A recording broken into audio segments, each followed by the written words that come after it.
What's up, everybody? Coming on in hot.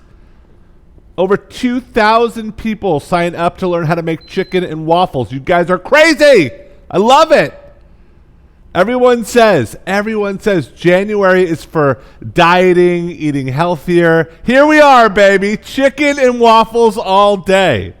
Oh, I love it. Hi, Margaret. Hey, Bill. Good to see you. Hi, Susan Press and Deb Hillard. Debbie C. See lots of familiar faces, lots of new ones. Marion Rosen, Jackie's iPad, Stewart. Hi, Yolanda. Hey, Skip. Welcome, bud. Mary Horn. You guys, what's going on? How's everyone's start of the week? I hope it's been smooth. I hope it's been not too eventful, I guess. Eventful in the good ways. That's the right way to say it. Well, if you are new here, so good to meet you. I'm Joel Gamoran. I am the head chef, also the founder of Homemade. I'm also going to be your Sherpa through fried chicken and waffles. Very proud Sherpa at that as well. There's a couple of us behind the scenes. We actually put a little bit of housekeeping. If you want to interact with us, whether it's with me live or with our chef Kaya in the chat, you can actually do that. If you scroll to the top of the chat, you can see how to do that. And that's kind of a new policy. You guys can kind of check it out and see how to interact with us. But that's what we really feel like is different. You can go to YouTube. You can watch a Food Network show. You can go on TV. It doesn't matter. You can't talk to those people. You can talk to us. You can ask us questions and really dig in. So we're really thrilled that you're here. Again, welcome if this is your first time. And if this is not your first time, if you're a homemader for life, we love you and welcome back. Someone like Lena Tucker, Suzanne, hey Mary Ellen, Angie F, Deborah, you guys, this is going to be great. So like I said, over 2,000 people, close to 2,100 people signed up for this class. I think I know why. Because chicken, specifically fried chicken, and waffles are like two peas in a pod. And, yep, beautiful. Want to kick out Jake B? Thank you. And let me just see. Steph's coming in. Bill, Lily, Stewart, Mary Horn. I love it. Yep. There we go. So, first and foremost, we've got three elements to this dish. We've got the chicken, which we are starting with the best chicken in the world, Ranger free-range chicken. This is a local chicken for us in Seattle. This is Pacific Northwest, grown and raised here in Washington and Oregon. And a lot of people, I know we talk to people from all over the country, all over the world. And the key is that we kind of look at Ranger chicken as our North Star chicken. So when you're looking for quality chicken, hear what we're talking about today, how the fact that it's locally grown, how there's no antibiotics, there's no growth hormones, how it's vegetarian fed, always 100%. So these are kind of the qualities that you're looking for in a really, really solid chicken. So let's get started. First and foremost, we're going to talk about the waffles though. I do want to say before we kind of tuck the chicken away for later on in the class, really important to buy whole chickens. Does anyone know why? Why is it so important to buy whole chickens versus like pieces of chicken? Why go buy a whole chicken and learn how to break it down? Just curious. Throw it in the chat. Steph says cheaper. Super true. Yep, cheaper. So from our side of things, like the consumer, totally. When you buy a whole chicken, it's way less expensive. You're not paying for the labor of someone breaking that down. Cool? But from the other side of it, the farmer and the manufacturer side of things, they would rather sell you a whole chicken. So you're supporting them. It's less effort for them to get you the whole chicken, less processing, less fingers touching it. So overall, whether you're cooking a chicken breast, a thigh, making some broth, lean into whole chicken cooking. So later on, we're going to break down our Ranger chicken. We'll show you what that's all about. But first, like I said, let's hit up the waffles. So I make waffles every Sunday with my kids, every single Sunday. Granted, they're not savory waffles, but I think that's the kind of thing that we all have to get over. As kids, we're all used to waffles in the morning, a little bit of syrup, some butter, but savory waffles is actually a genius move. I love to cut them up for little hors d'oeuvres. Throw some pimento cheese on there, some smoked salmon, maybe with some creme fraiche. They are just like a complete blank slate, right? So thinking about waffles in a savory way, to me, is a brand new way of thinking. So obviously there's no sugar in our waffles, but there's some key ingredients. So here we go. First and foremost, the big three are we've got cornmeal, we've got a little bit of flour, and then we're adding some dried spices to this stuff. So the cornmeal and the flour really act as a really good consistency. Gives you a little bit of bite, but also some fluff. And what we're going to do is we're going to add some cheese to this. So just good old-fashioned cheddar cheese. And by the way, if you want the recipe, it's on our website, homemadecooking.com. And if you're new here, we typically don't go like tablespoon. We don't say that out loud because some people are not following the recipe. So if you want to follow a recipe, grab it. But we're adding some cheese to our kind of dry mixture here. And we're just whisking up that cheese just so it's really evenly dispersed. Cool. Now, on with a couple of spices just to kind of pimp up these waffles. So I've got baking soda, baking powder, black pepper, garlic salt, of course, a little bit of actual salt, and then some cayenne. Cool, really easy. So these guys are going right in. Easy peasy, whisk that through. So you're just kind of creating this spiced, beautiful dry mixture. Again, the cornmeal is clutch. Even when I'm making sweet waffles, I like cornmeal in there. I always have my kids kind of add a pinch or two. It gives it more crisp, more bite. Super crucial. Now, the next ingredient to me is the most important ingredient in waffles. Absolute most important ingredient. You have to have it with both savory and sweet, which is fat. You have to have fat. If you don't add butter or oil to your waffle, it's going to be incredibly dense, like a cracker. This is what makes it soft, right? So you can chew right through it and tender. So we're going to add a little bit of melted butter to our mixture. Don't mix it up yet. Cool. Keep that bowl around. And then we've got some buttermilk. So that's going in. Sweet. Now, I got 2 eggs.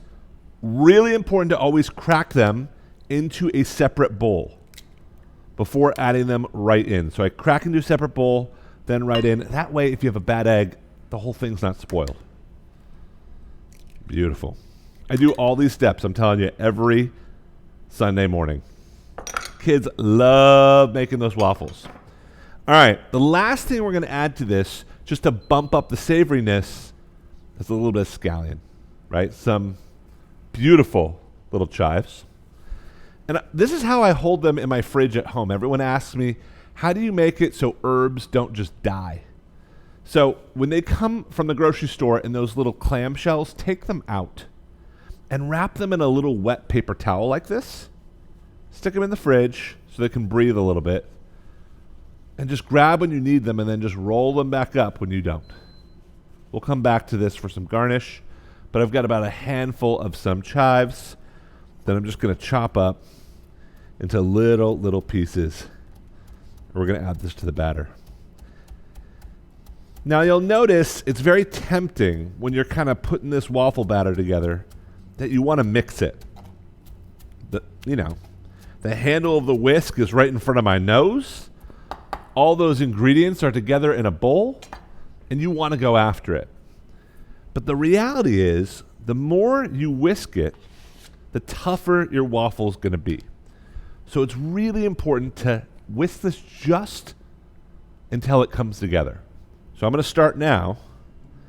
Start whisking. I've got the cheddar in there, those eggs.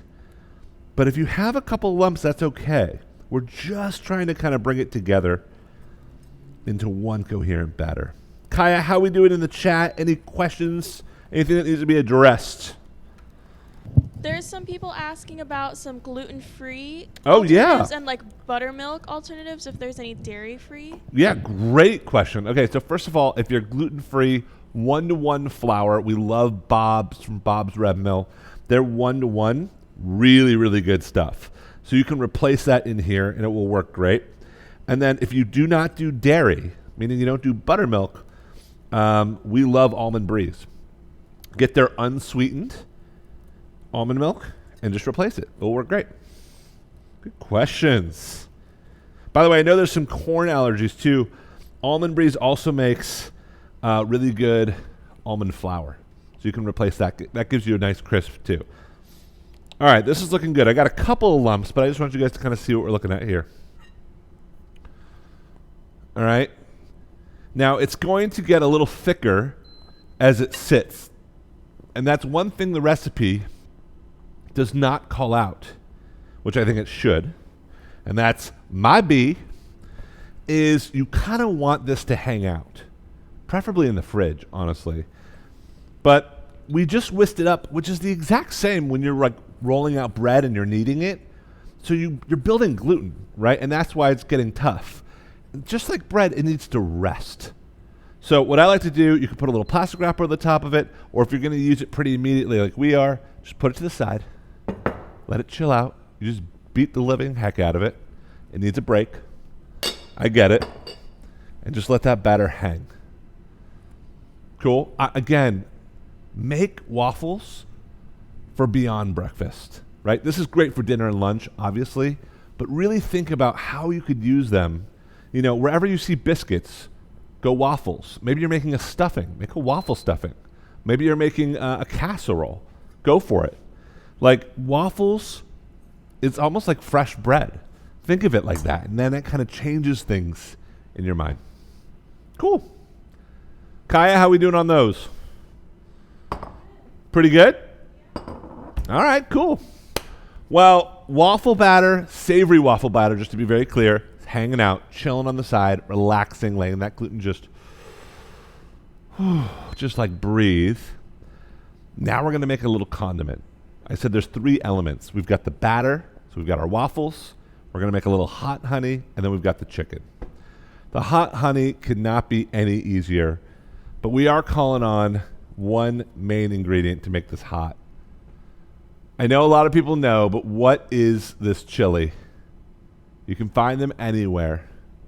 What is this chili? Throw it in the chat. Raise your hand. Thank you, Lisa M. Habanero, baby. Yes, habanero. As far as chilies go, there's like bell pepper on one side of the spectrum, not spicy at all, very sweet. On the other side of the spectrum is this puppy right here. This thing is hot. I'm going to go with this is a 9 out of 10 as far as spice goes. Because this is a condiment, we kind of want it really spicy, but don't feel like you need to use this. There's other chilies. We always have chilies around here. Like, you know, a little jalapeno would be awesome. One of these little guys.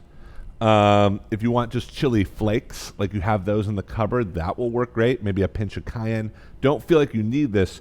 The reason why we called on this is because it's actually really fruity. Habaneros are really, really fruity, especially when you get them organic. When you think about your ingredients, like even just a chili pepper, this is how we think about our chicken and why we work with Ranger chicken. Go for those top quality ingredients because you really do taste the difference. An organic habanero really does taste different. You can blind taste me. It tastes more fruity, more bursting with flavor than a generically grown one. So we're going to just infuse some honey. This couldn't be any easier. It's like making tea, literally, all right? So what I got is a pan, just a little saucepan, nothing in it right now, but I'm going to add a little bit of oil, like a teaspoon. And you could literally go with some olive oil, vegetable oil, whatever you want. We're going to use this brush and oil later.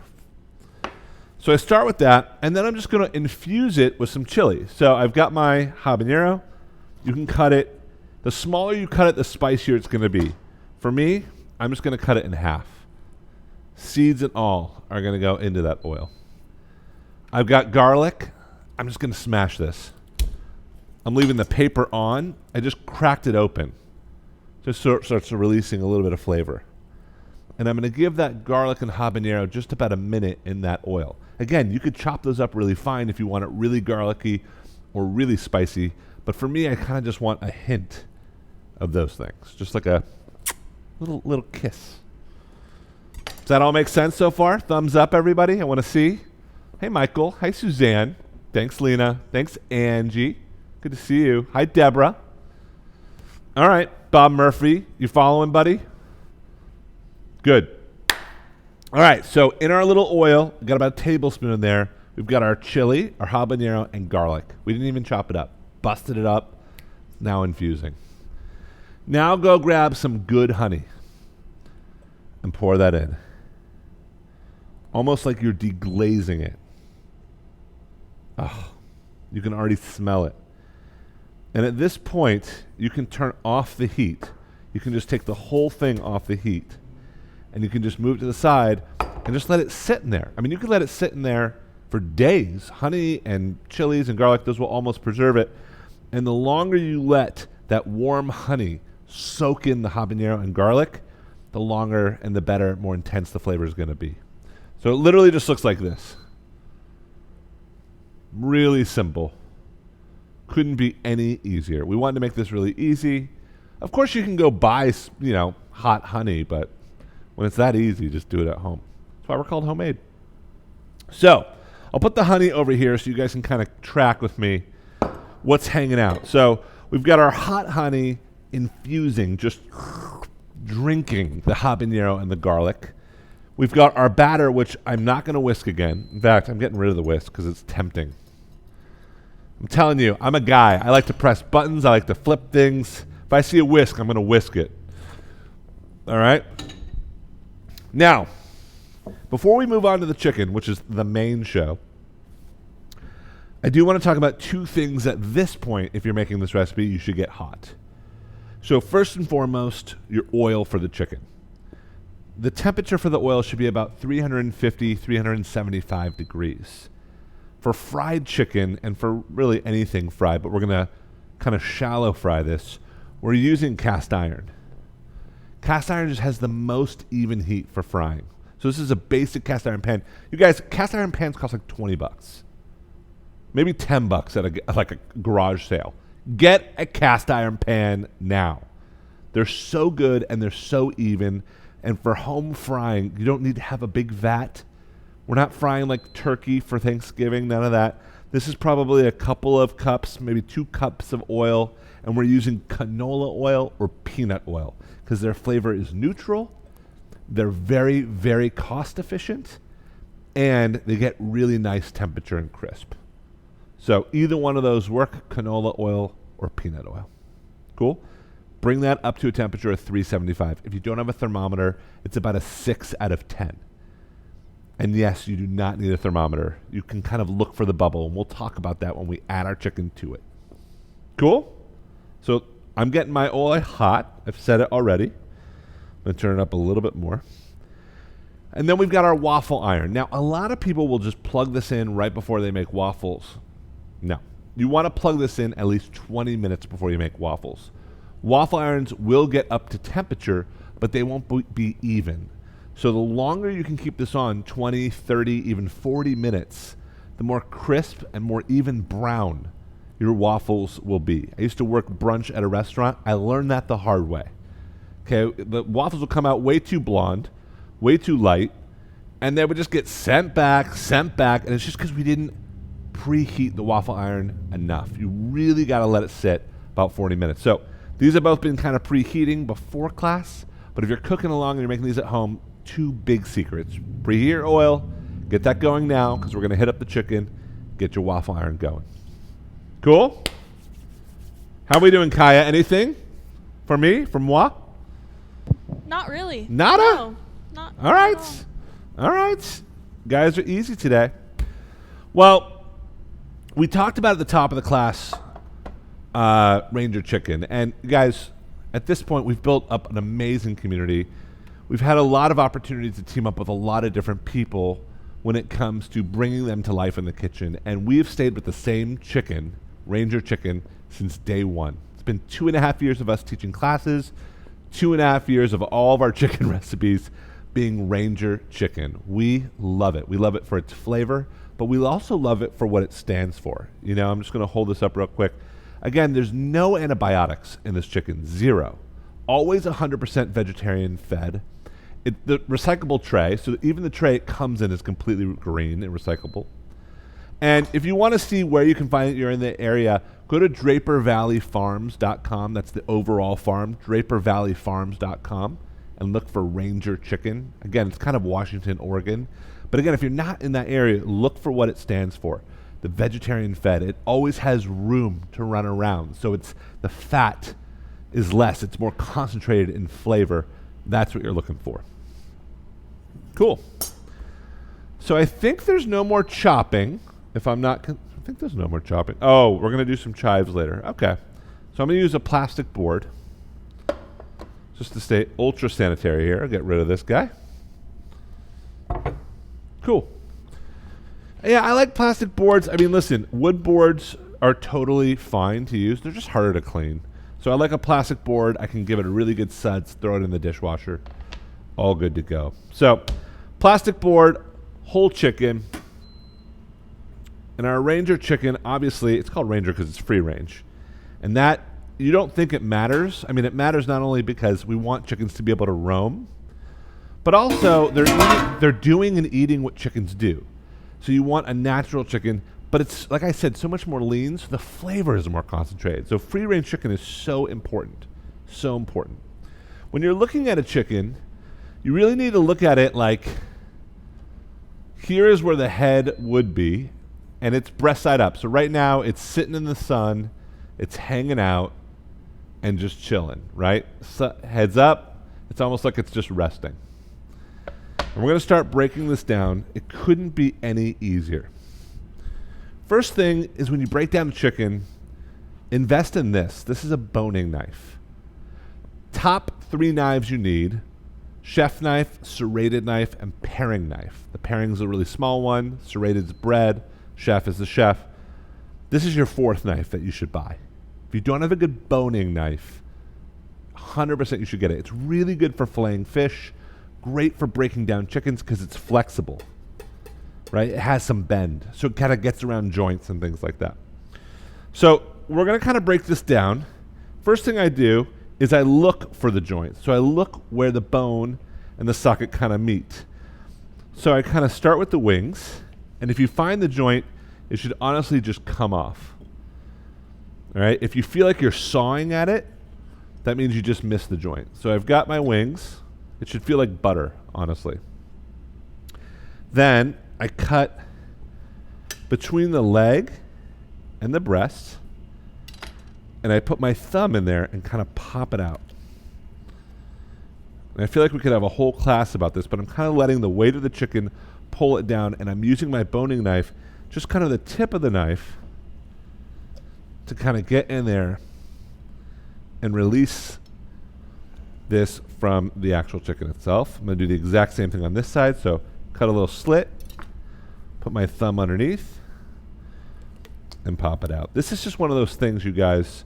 It takes a little bit of practice, but once you get it, there's only one word for it, which is satisfying. I know that seems weird, but people who learn how to butcher, they say it's very meditative. I totally agree. Like, I I understand butchers. Like, I get why they do it. I could sit in a room all day and just kind of break down. I just love it. All right, I'm going to grab the joint here, and I'm going to go after drumstick. And here's your thigh. And same thing here, drumstick and thigh. And we're not going to need the breast today, so I'm not going to break them down. But what I'd like to do is you can save this and roast it like this. It takes half the time as a roast chicken, about 45 minutes, 30 minutes. Peel off those breasts, and they're so juicy because they're still connected to the bone. The skin is still on them. And then I use those bones to make stock. When you think about a chicken, you really have 3 meals. You can do something with the dark meat, something with the white meat, and then something with the bones. So it's like the ultimate meal when you're thinking about kind of stretching for a weeknight meal. I love it. So I'm going to put this to the side. I'm going to give my hands a quick wash, but I know that was like a very quick chicken breakdown demo, but I want to take questions if anyone has any. And it's hard to see, I know. Sometimes on camera, it's tough. Kaya, how we doing, bud? We're doing really good. You're Yeah? explaining No big everything questions? very well. Yeah. All right. Is everyone following? I mean, the key is, I would say to the chicken breakdown, 2 things. 1, boning knife. Don't try and do that with a chef knife. You could, but it takes experience and it's not as flexible, not as easy. And the second is finding those joints, right? If you can find the joints, it just slides through like butter, and that's the key. Cool. Very, very easy. All right. Well, next up, I'm actually going to transfer my chicken to this smaller bowl. I don't need this bowl yet. All right. And I'm going to make the quickest little batter, and we're going to talk about a secret of how to make this Ranger chicken extra crispy, extra craggly, and really, really interesting. So, start with a little bit of buttermilk, since we're already going buttermilk. Again, if you don't do buttermilk, almond milk totally works. If you want a little bit of that twang, a little bit of that sourness that buttermilk gives you, squeeze a lemon. Really easy. All right, here we go. Eggs. Oh, let me go with my insurance bowl. Thank you.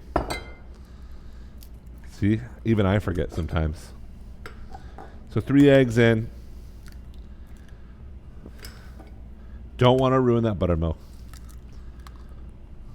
Cool. Everyone in the pool. And then I've got some hot sauce. Couple tablespoons. Go as big as you want to go. Grab a little whisk here. And we are going to whisk that up.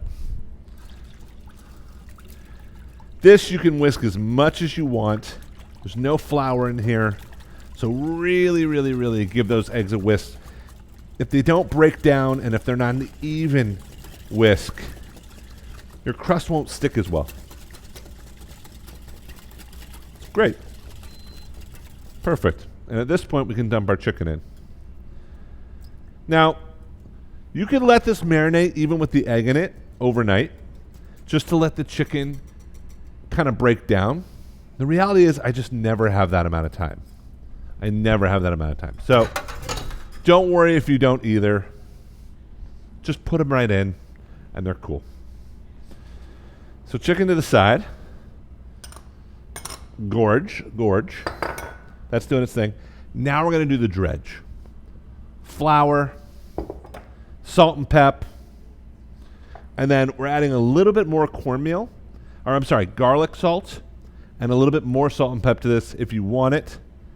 Sorry, I just said salt and pep, but just a little bit of garlic salt if you want it, and just get it with your hands and mix this nice up. So we're going to do a double dredge. Very controversial, very controversial. Double dredge means we're going from the buttermilk into the flour, back into the buttermilk, back into the flour.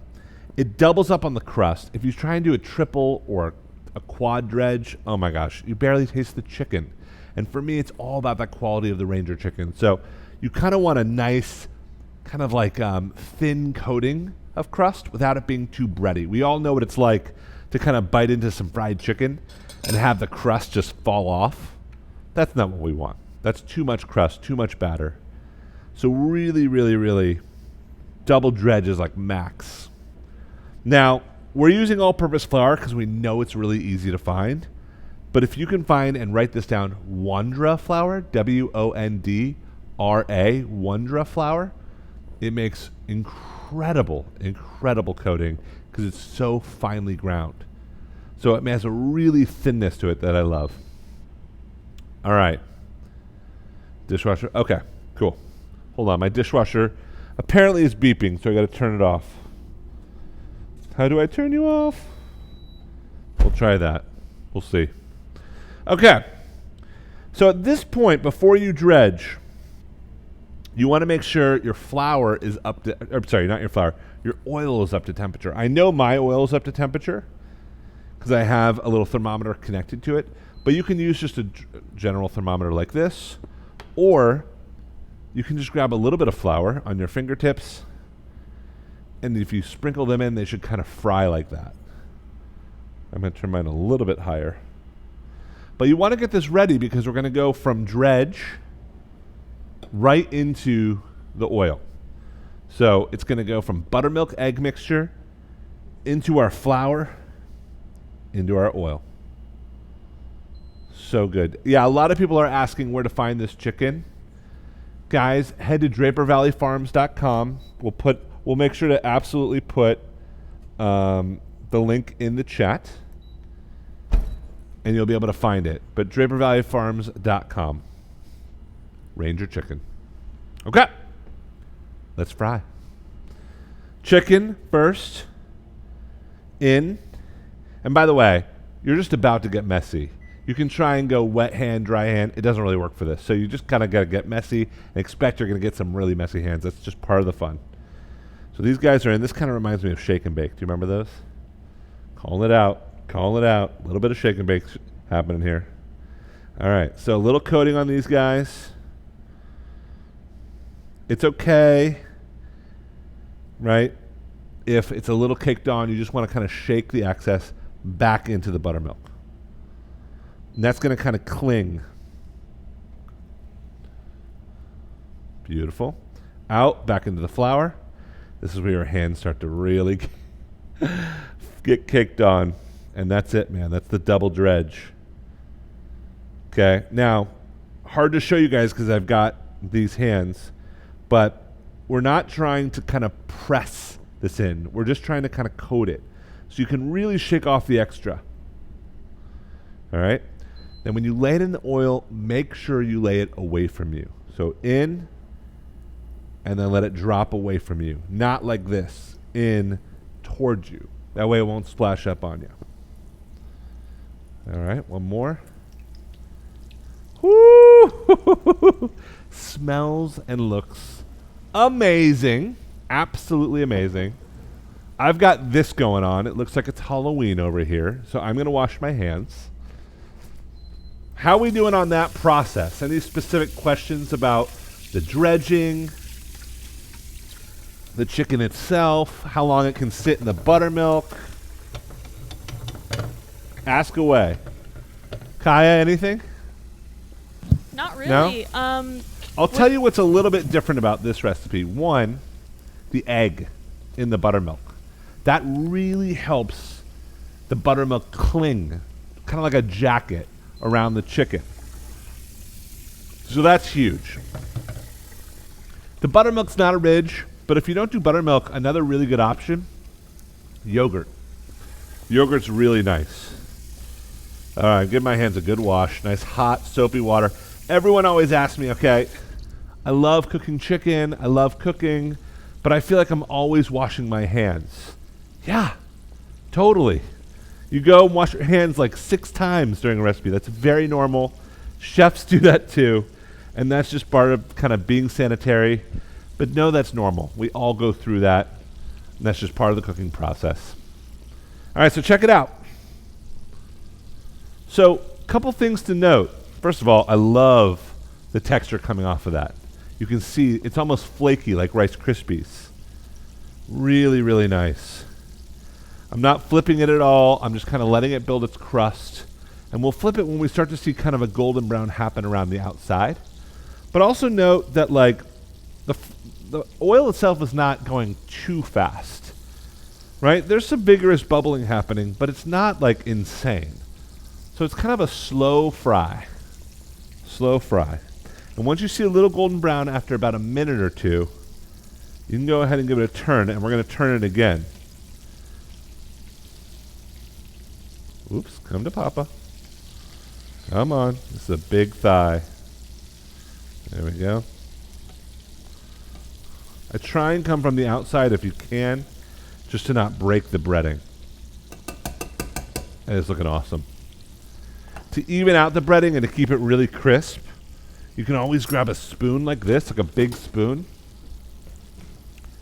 and just bathe the chicken. And that just keeps the top super crispy. It's almost like you're frying the bottom and the top at the same time. Some cool tricks is you can add garlic into here whole. No need to peel it. You can rip up some herbs, like I have some extra chives. Add that into the oil so it kind of flavors your chicken. You can smell that immediately as it hits. It smells incredible.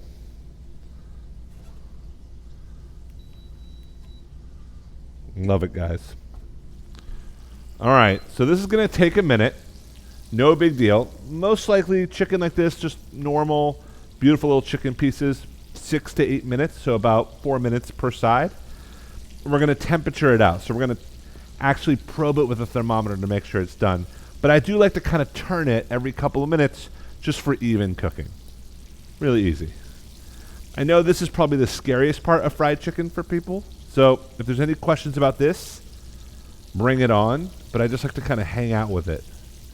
Whenever I'm frying anything, doesn't have to be chicken, I'm always kind of hanging near it. Right? I'm not doing so many other jobs. We're about to do some waffles here, but I'm right in front of the chicken. That's really important. All right, I'm going to give it one more turn, and then we're going to head to the waffle land. Oh. And again, just constantly turning just means constant even heat. Oh my gosh, you guys have to see the color out of this side. Look at these. We're not there yet, but we're sure getting there. And this is the texture. Do you see kind of like the craggliness, the rusticness of double dredge? You get like these Rice Krispie bits, which are so yummy. So yummy. All right, one more baste, and then we're going to move on to the waffle. God, rosemary would be so good in here. Thyme. Any of those woodsy herbs. Like I said, garlic. Even just dropping a little onion in there would be awesome. Cool. All right. Meanwhile, over here in Waffle Land, this has been many, much appreciated preheated. Like very, very evenly heated. So at this point, I'm going to grab some of that batter, and we're going to waffle, which is maybe one of the favorite things in the world for people to do in the kitchen, is to waffle anything. I feel like that's been such a trend. I'm grabbing a little bit of vegetable oil. You can use olive oil because, again, these are savory. Just brushing. And use a little bit more than you would think. It almost fries it. Then I grab a little bit of that batter, and you can see how much thicker it is than when we first started. And then right in.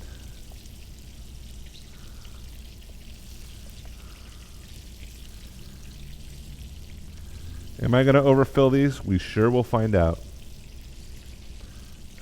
Guess I'm going all 4. Oh, this looks awesome. All right, close that puppy. And off we go.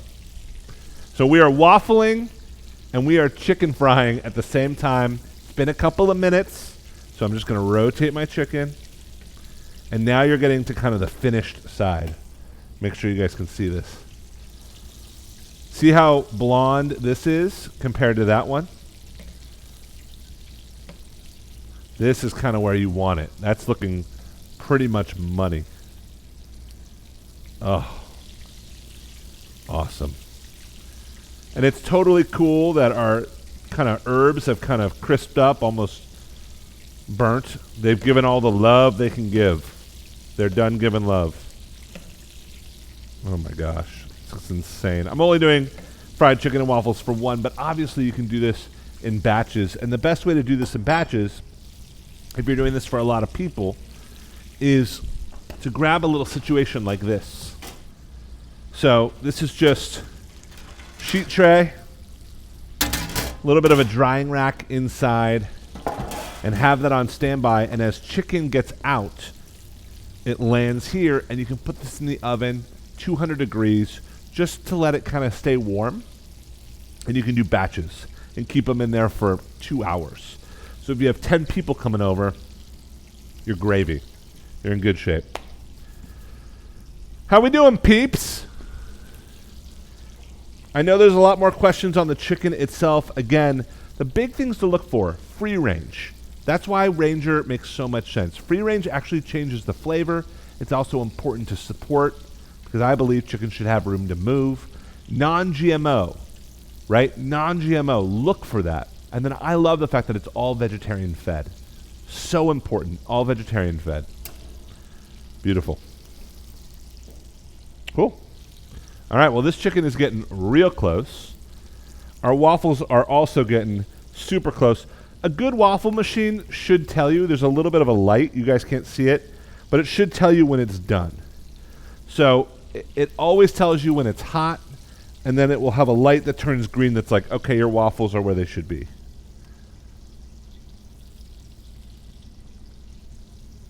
Perfect. All right, guys. Debbie, it looks like you got a question. Hi there. Hi, how are you? I'm good. How are you? I'm doing awesome. About to eat some fried chicken. What's going on? I know. It's beautiful. So we have heard Chef Kaya's news, and I was wondering if she gets to be the taste tester tonight. Chef Kaya should be the test tester? Kaya, are you down? She's in. Done. Okay. That's it. I love it, Debbie. I love it. Kaya will be the taste tester. But that doesn't mean I'm not eating fried chicken. I am eating fried chicken tonight. Don't you deprive me. All right. So how to test out this chicken and make sure that they're done. You obviously need an instant read thermometer. We love this one. All right. And this one's called Dash Mini. But really, any instant read thermometer will work. The key is don't just stick it in the chicken, because sometimes you'll hit the oil and you'll get a misread. So you want to pick up the chicken and stick it in out of the oil. And then what you're looking for is that 165 golden number. We're still at about 145. It's climbing. We're getting really close, but we're not there yet. And it's getting up there. But again, maybe another minute or two just to let this finish. So again, even with the thigh, you kind of put it all the way in. And you kind of look. This one's thicker. You can see it's not there yet. Really important. Just keep tossing them until you kind of get that right temp. And you can see they'll stay nice and golden for you. Oh. So I'm smelling waffles. I'm smelling fried chicken. Good little trick with this waffle iron, just so you don't have to get another stove going. Stick your honey on top of it so it starts to get warm. And then I'm going to grab some chives. We reserve these. Give these a quick little chop. Super easy. Nice and small. We'll sprinkle this over the top. It's going to kick butt. I love it. I know everyone, like fried chicken and waffles are not like a new concept for people, but I think the idea of like herbing out your waffle, right, and putting spices and herbs and garlic and things in your waffle is new. And if you think about it, it's not that different from a biscuit or from a bread. So it's not that weird. It just feels weird, and I get that. I'm going to check these waffles. Almost, but they look gorgeous. Gorgeous. I'm going to grab a plate. You guys know it's coming. It's coming soon. All right. And then one thing to think about is some salt. So I'm going to grab a little bit of salt. Whenever you have something coming out of the fryer, you have this really finite window, this quick window, while it's still kind of glistening and shimmering from the oil, and you can salt it and it will stick to our Ranger chicken, which is really nice. I still think this needs about another minute just to cut up the temp. But I will make sure to get the microphone really close to this so you guys can hear just how crispy this is getting. But I want you guys to be able to see the color. It's absolutely stunning. Unbelievable. All right, let's temp this guy out and see if we're there, because I think we're pretty close. And my waffles are saying ready, so I'll look at those next. But see, even just by leaving it into the oil just a little bit longer, we're getting really close to 160. And everyone always talks about, oh, well, can you just take it to 160 and let it carry over? And I'm a big proponent on just going to 165. Don't worry about the carryover. It's not going to be that big of a difference in the end. Let's check out these waffles. I mean, Come on. Come on with these waffles. Are you kidding me? As these come out, you can do the exact same thing as our chicken. Put them on this little rack here and in the oven for 200 degrees. That way if you're having company over, they're good to go. I mean, look at this. This is when you have an even heat waffle machine. You have a perfectly golden round waffle every time. There's no magic here, guys. This isn't Food Network. This is all live. And I want to hold this up so you guys can see. I'll turn this guy off and move it. But I just want you guys to see the little flecks of chive inside of each waffle. I mean, how cool is that? I love it. Right? And then think about like this. I'm just going to go a little crazy here. Think about cutting this up into little strips, like breadsticks, like that. You can see the cornmeal, you can see the chives, and wrap prosciutto around this and serve that as an appetizer. Done. With a cheese plate? Get out of here. Right? Amazing. Or cut them into little squares. Like I said, put a little dollop of cream cheese or creme fraiche on that, just this little square. Smoked salmon draped over the top, like a little Bellini. So cute. Or do this entire dish, but mini. Make little chicken bites and stick a toothpick through it with a pickle in between. So easy to make this kind of more appetizer friendly. All right, at this point, I think our chicken is done. I mean, look at the crust on that baby. Woo-hoo-hoo-hoo!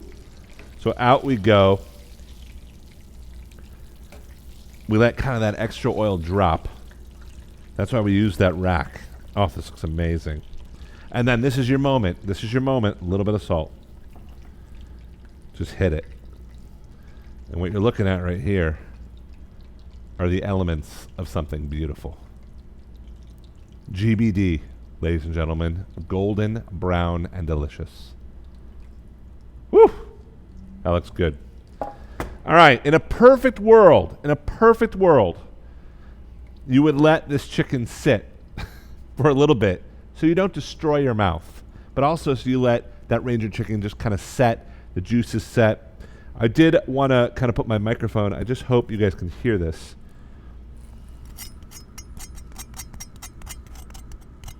It is like shattering glass, the outside of this. It is so crispy, not cakey, crispy. Unbelievable. So, here's how I'll plate it, and then we'll get Kaya in here. Really, really simple. Grab a waffle right in the middle of your plate. Grab a chicken right in the middle of the waffle. Like that. Grab a little bit of that insane honey and just drizzle. Around the plate, around the chicken. Grab a little chives. Tell everyone that's inside that this is savory. And that, my friends, is taking the best chicken in the world, Ranger chicken, and doing it justice. You want to finish with a little cayenne? Go for it. You want to hit it with a little sour cream or creme fraiche? Go for it. Want to grate a little bit more cheese over the top? That's your prerogative. But to me, this thing is about as perfect as it gets. Look at this. Someone handed you that? That's gold. Pure gold. All right, Kaya. The people have spoken. Get over here. So is the news that you're leaving? Yeah. She announced it? We always wait till the end. Well, she's here for the next, couple weeks? Yeah, till the end of January. She's moving on to some really cool projects, but I love the idea of you getting a little taste. It's going to be too hot for you to just dig into. You got to talk really loud so they can hear you. Oh, I mean, I don't mind. Okay. I'll risk it for Okay. a biscuit. Okay. All right. I'm going to get you a little fork. Kaya, tell me what you think. And I'm going to grab just a little bite of the chicken myself. I know. How do you attack that, right? Yeah, I know. Get a little chicken, get a little bit of the actual The breading's waffle. so crispy. She said the breading's so crispy. I'm going to just repeat everything she says because she's not wearing a microphone. Grab a little bit of this honey. All right, I'll do a bite with you. You ready? Ready? You want to cheers? Yeah, it's cheers. To Kaya, she's been awesome. Clink. We'll miss you, but she's always part of the homemade fam.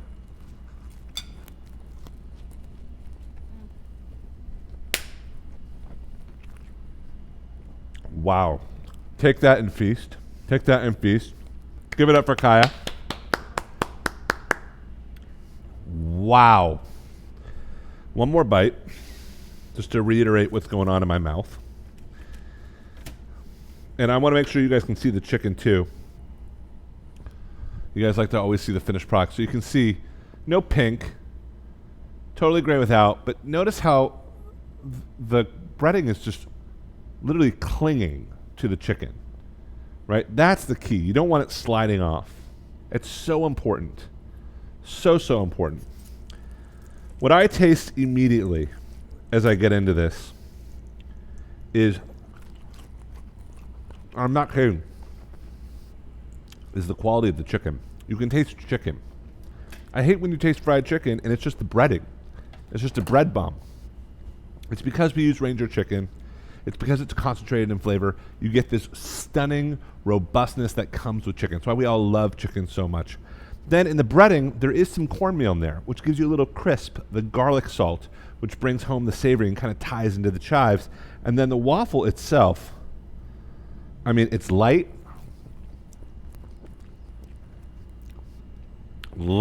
and this is weird, sweet because of the cornmeal. But then the chives just kind of balance it out. The chives kind of play in both worlds. Last but not least, you taste the honey at the very end. The very, very end. Because there's chili in it, so you kind of get it in the back of your throat, and it just works. And I'm looking at Lena Tucker. Lena, that looks amazing. James, I see that you're cooking away. A lot of other people are cooking away.